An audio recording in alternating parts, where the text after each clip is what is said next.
We've got rose gold iPhones, rose gold Apple Watches, rose gold iPads, and now the rose gold color has hit the Apple MacBook. But is the 2016 MacBook worth your money?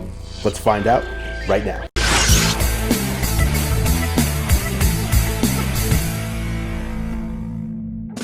Hey guys, welcome to Bleeding Edge TV. I'm Andrew Weberts. This is the show that brings you news and reviews through the eyes of GearLive.com. And today I'm surrounded by rose gold. I've got a couple of rose gold iPhones here. Of course, Apple just released the rose gold iPad Pro. That review just dropped, so you should check that one out on the channel. I'll leave the links in the description below. But they also just released the rose gold MacBook. It's the MacBook for 2016. Comes in a new color, rose gold. That's not the only color it's available in, though. If you don't want rose gold, aka pink, you can also get it in space gray, silver, and of course, gold. But the question is, are the new MacBooks for 2016 worth the extra money over the 2015 model? Is it better to just buy last year's model, which you can get cheaper, or is there something more to the 2016 model that's worth your time and attention than just a new color?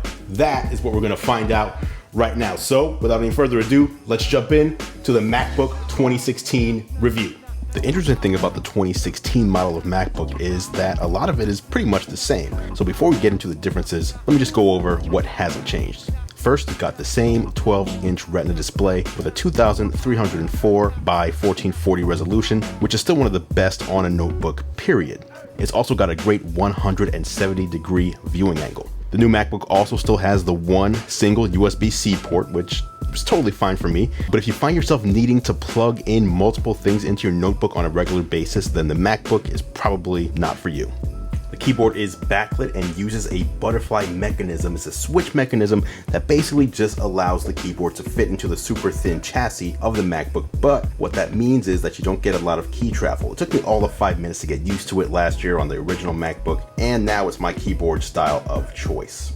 Now let's talk about what's different. First, Skylake processors. For 2016, Apple has outfitted the MacBooks with Intel Skylake Core M processors. You get the choice of the dual-core M3, M5, or M7. And it breaks down like this. The Core M3 is a 1.1 gigahertz chip that turbo boosts to 2.0 gigahertz. The M5 is 1.2 gigahertz with turbo boost up to 2.7 gigahertz. And finally, the Core M7, which is a build to order option, is 1.3 gigahertz with turbo boost up to 3.1 gigahertz. What's interesting is that these models seem to be in turbo boost mode at almost all times. In fact, the M7 model that I'm using here is just about 4% slower than the previous generation MacBook Pro in terms of processor speed, and that's quite the surprise. The next big change is faster storage, faster RAM, and faster graphics. First, let's talk about the flash storage. These are the chips used to store your data on the MacBook. These new SSDs can do sequential reads of up to 1 gigabit per second, which is 20% faster than the previous model.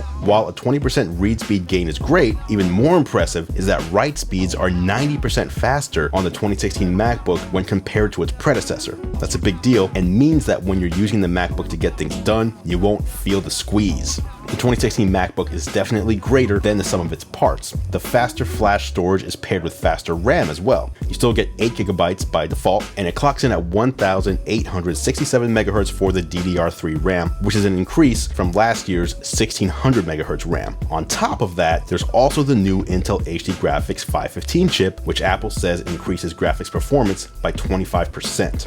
My main complaint with the 2015 MacBook is that it always felt like it was one step behind me. It was always trying to catch up to what I was doing, whether it was launching apps or even the simple act of typing. It felt like I would type a key and then a half second later it would show up on the display. With the new model, that issue has all but disappeared.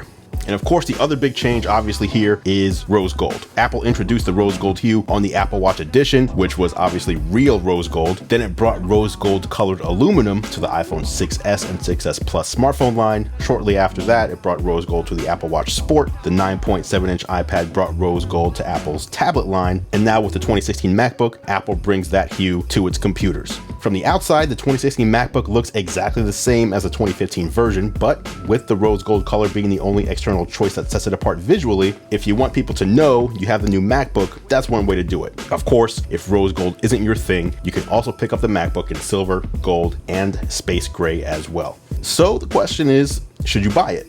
Ultimately, the 2016 MacBook feels like a much more capable computer than its predecessor. There's always the waiting game you can play, which in this case would be waiting to see what Apple has up its sleeve for WWDC before pulling the trigger, just in case there's a thinner, more powerful MacBook Pro around the corner. However, with the faster internal specs, the MacBook is capable of accomplishing those everyday tasks that you'll want to throw at it, and this year it does it without complaining back at you by way of a multicolored beach ball. So there you have it, guys. That was your look, your review of the new 2016 MacBook. Thanks a lot for watching. If you like what you saw today, if you're into the 2016 MacBook or if rose gold is your thing, go ahead and drop a like on this video. And if you haven't done it yet, please do hit the subscribe button as well. It'll let you know when we publish new reviews, new tutorials, new giveaways, and all that stuff. It's free, easy, and it's right down there below. Appreciate your support as always, guys. Thanks for watching. I'm Andrew Edwards. I'll catch you in the next video.